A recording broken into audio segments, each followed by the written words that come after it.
یہ قرآن وہ کتاب ہے جس میں اللہ نے اول سے آخر تک ہر شے کا علم رکھ دیا ہے۔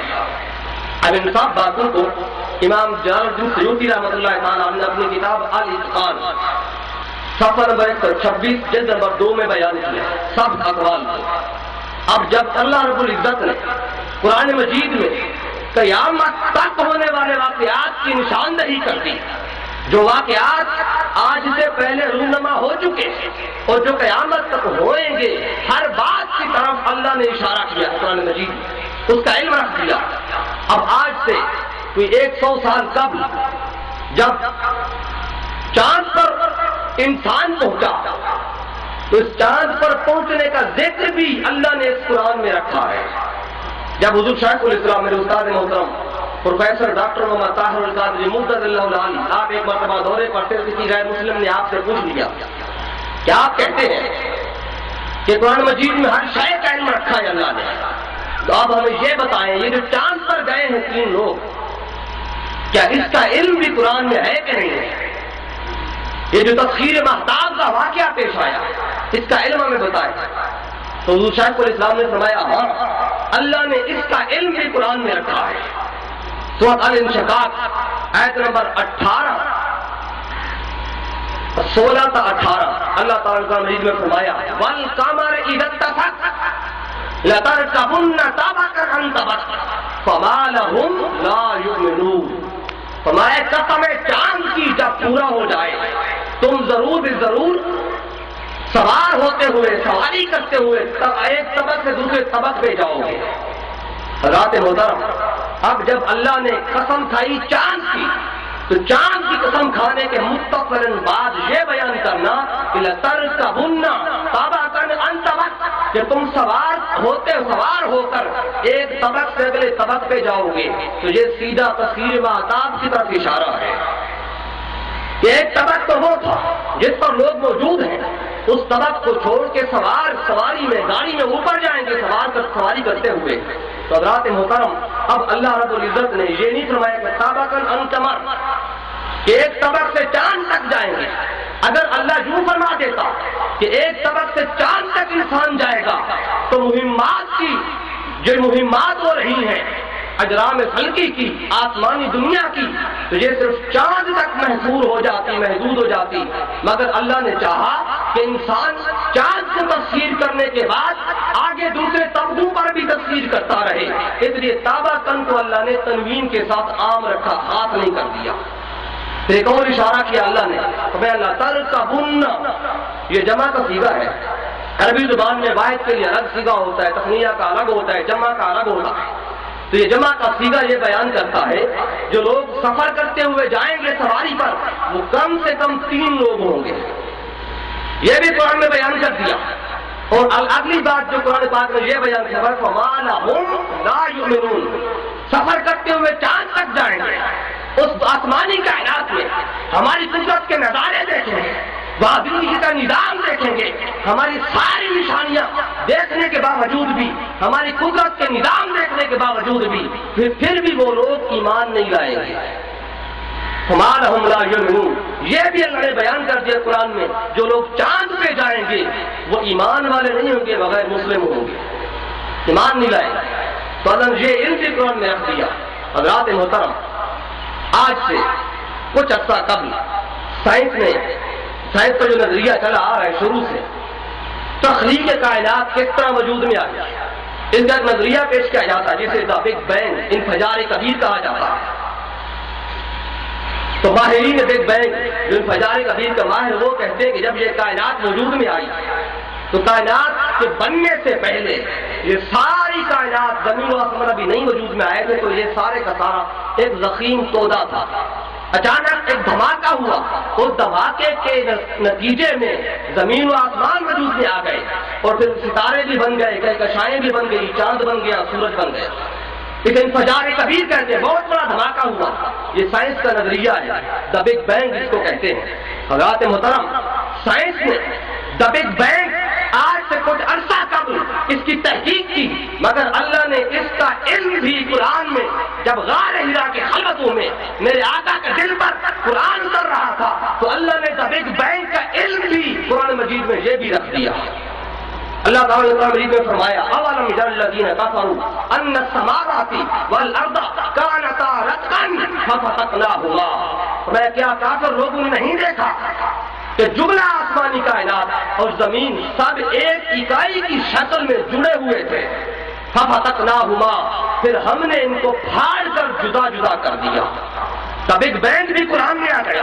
ایک اور تصور جو سائنس کا فلکیاتی سائنسدان جس بات پر متفق ہیں کہ جب کہکشائیں آسمانی دنیا میں وجود میں نہیں آئی تھی، اس وقت کہکشاؤں کے درمیان ایک مادہ پایا جاتا تھا جس کو گیس کہا جاتا، گیسوں کا ایک مادہ تھا دھوئیں کی شکل میں۔ اس پر سب فلکیاتی سائنسدان متفق ہیں۔ حضرات محترم، ان کا یہ نظریہ کہ کہکشاؤں کے وجود میں آنے سے پہلے دھواں تھا آسمانی کائنات میں، کیسے تھی، تو یہ تصور بھی اللہ نے قرآن میں بیان کر دیا۔ 1400 سال پہلے اللہ تعالیٰ نے قرآن مجید میں فرمایا ثم استوى الى السماء وهي دخان، جب پھر اللہ آسمانی کائنات کی طرف متوجہ ہوا تو کیا دیکھا، وہاں دھواں ہی دھواں تھا۔ یہ علم بھی آ گیا۔ اس کے بعد ایک اور جو بڑی عام بات آپ کرنا چاہتا ہوں، زمانہ قدیم کے لوگوں میں یہ بات کثرت کے ساتھ پائی جاتی تھی اور اس بات پر ان کا یقین تھا کہ جس زمین پر ہم بیٹھے ہوئے ہیں، چلتے پھرتے زندگی گزارتے ہیں، یہ ساری کی ساری زمین چپٹی شکل میں ہے، وہ کہتے تھے فلیٹ شکل میں ہے، بیلوی شکل میں نہیں ہے۔ اس لیے انسان عرصہ دراز تک، صدیوں تک دور کا سفر نہیں کرتا تھا، کہیں چلتے چلتے زمین چپٹی ہے، فلیٹ ہے، دوسرے کنارے سے گر نہ جاؤ، سفر کرنے نہیں جاتے تھے۔ حضرات محترم، سب سے پہلے جس نے یہ نظریہ بیان کیا کہ زمین چپٹی یا فلیٹ شکل میں نہیں ہے بلکہ بیلوی شکل میں ہے، وہ ایک سائنسدان تھے سر فرانسس ڈریک، جنہوں نے 1597 عیسوی میں بحری سفر کیا ساری دنیا کا، اور دنیا کا سفر کرنے کے بعد یہ بات ثابت کی کہ زمین فلیٹ چپٹی شکل میں نہیں بلکہ گول ہے، بیلوی شکل میں ہے۔ حضرات محترم، جس کو سائنس نے آج بیان کیا کچھ عرصہ قبل، اللہ نے یہ علم بھی کہ زمین چپٹی نہیں بلکہ بیلوی شکل میں ہے، یہ علم بھی اللہ نے قرآن میں رکھا۔ اللہ تعالیٰ نے قرآن مجید سورۃ لقمان آیت نمبر 21 میں 29 میں فرمایا الم تر ان اللہ یولج اللیل فی النہار ویولج النہار فی اللیل، فرمایا کہ کیا آپ نے نہیں دیکھا کہ بے شک اللہ رات کو دن میں داخل کرتا ہے اور دن کو رات میں داخل کرتا ہے۔ رات محترم، یہاں سے یہ نظریہ وجود دے رہا ہے کہ زمین چپٹی نہیں بلکہ بیلوی شکل میں ہے۔ اس کی دلیل یہ ہے کہ اللہ رات کو دن میں داخل کرتا ہے، پھر دن کو رات میں داخل کرتا ہے۔ رات کو دن میں داخل کرنا، دن کو رات میں داخل کرنا، یہ دفعتاً وقوع پذیر نہیں ہوتا، تدریجاً ہوتا ہے، وقفے وقفے پہ ہوتا ہے۔ اب یہاں پر سورج نکلنے کا وقت ہے، ذرا مغرب میں چلے جائیں تو ابھی وہاں پہ اندھیرا ہوگا، اس سے آگے چلے جائیں تو ابھی وہاں پر آدھی رات کا وقت ہوگا، اس سے اور آگے چلے جائیں تو وہاں پر بھی اسی طرح رات کا وقت ہوگا۔ تو ایک وقت میں اگر زمین فلیٹ شکل میں ہوتی، چپٹی شکل میں ہوتی، ایک ہی وقت میں رات آ جاتی ساری کائنات میں اور ایک ہی وقت میں دن آ جاتا۔ تو یہ تصور بھی اللہ نے بیان کر دیا۔ اس کے بعد ایک اور آیت میں تصور کا اللہ نے بیان فرمایا، سورۃ الزمر آیت نمبر 5 میں فرمایا یکبر اللیل علی النہار ویکبر النہار علی اللیل، کہ اللہ رات کو دن پہ لپیٹتا ہے اور دن کو رات پہ لپیٹتا ہے۔ کبر، یہ لفظ اللہ نے استعمال فرمایا۔ اب لپیٹنا جو ہوتا ہے تدریجاً ہوتا ہے، دفعتاً نہیں ہوتا۔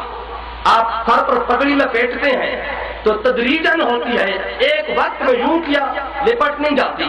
تو لپیٹنے کا لفظ بیان کر کے اللہ نے اس بات کی طرف اشارہ کر دیا کہ دن اور رات دفعتاً وقوع پذیر نہیں ہوتے، کہ زمین چپٹی شکل میں نہیں ہے، کہ زمین بیلوی شکل میں ہے، کہ کبھی کہیں پہ دن ہوتا ہے، کہیں پہ شام ہوتی ہے، کہیں پہ رات ہوتی ہے، یہ زمین یوں گول بیلوی شکل میں چلتی رہتی ہے۔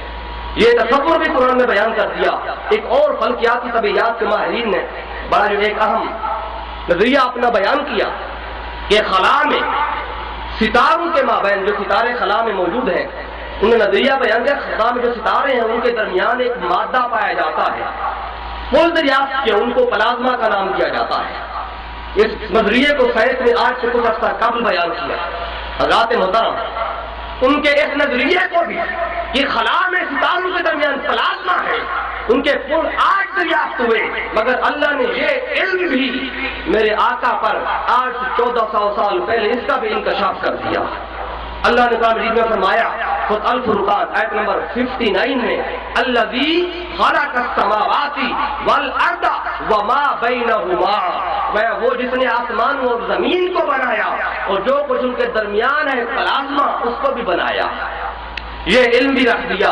حضرات محترم، ایک اور جو بڑی اہم بات آج سے 85 سال قبل یہ نظریہ، یہ تحقیق سائنس نے بیان کی جو ابھی عرض کر رہا ہوں۔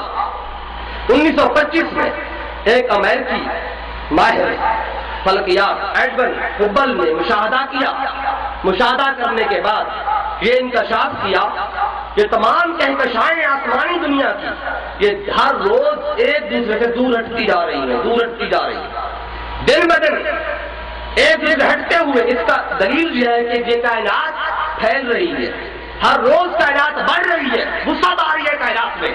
تو جس کو سائنس نے 1925 میں بیان کیا، اللہ نے یہ علم بھی کائنات پھیل رہی ہے، اس کا علم بھی قرآن میں 1400 سال پہلے وہ بھی اللہ نے قرآن میں رکھ دیا۔ سورۃ الذاریات آیت نمبر 45 میں اللہ نے فرمایا والسماء بنیناها بأید وإنا لموسعون، فرمایا اور آسمانی کائنات کو ہم نے بڑی قوت کے ساتھ بنایا اور یقیناً ہم اس کائنات کو وسعت اور پھیلاؤ دیتے جا رہے ہیں۔ تو کائنات کے پھیلنے کا تصور بھی قرآن میں آیا۔ ایک اور بڑی اہم بات، آج سائنس کی کتب پڑھ کے دیکھیں تو وہاں پہ آپ کو بات ملے گی کہ سائنس نے آج سے 430 سال پہلے اور 1580 میں برنارڈ بیل ایک پہلا شخص تھا جس نے پانی کا چکر بیان کیا، واٹر سائیکل بیان کیا کہ پانی کس طرح سمندروں سے بخارات کی شکل میں اٹھتا ہے، پھر وہاں سے خشکی کی طرف سفر کرتا ہے، پھر بارش برستی ہے، جھیلوں کی ندیوں کی شکل میں، پھر وہی پانی سمندر میں جاتا ہے۔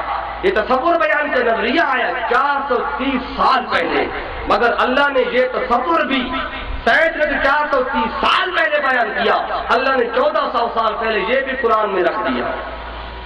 اللہ تعالیٰ نے قرآن مجید سورۃ الزمر آیت نمبر 21 میں فرمایا الم تر ان اللہ انزل من السماء ماء فسلكه ينابيع في الارض، فرمایا اے انسان کیا تو نے نہیں دیکھا کہ اللہ نے آسمان سے پانی برسایا پھر زمین میں اس کے چشمے رواں کر دیے، پھر چشمے میں پانی آ کر چلتے چلتے پھر دوبارہ سمندر میں جا کے ملتا ہے جہاں سے بخارات بنتے ہیں۔ یہ پانی کا چکر بھی قرآن میں آ گیا۔ حضرات محترم، اسی طرح ایک اور جو بڑی اہم بات آج کی سائنس بیان کرتی ہے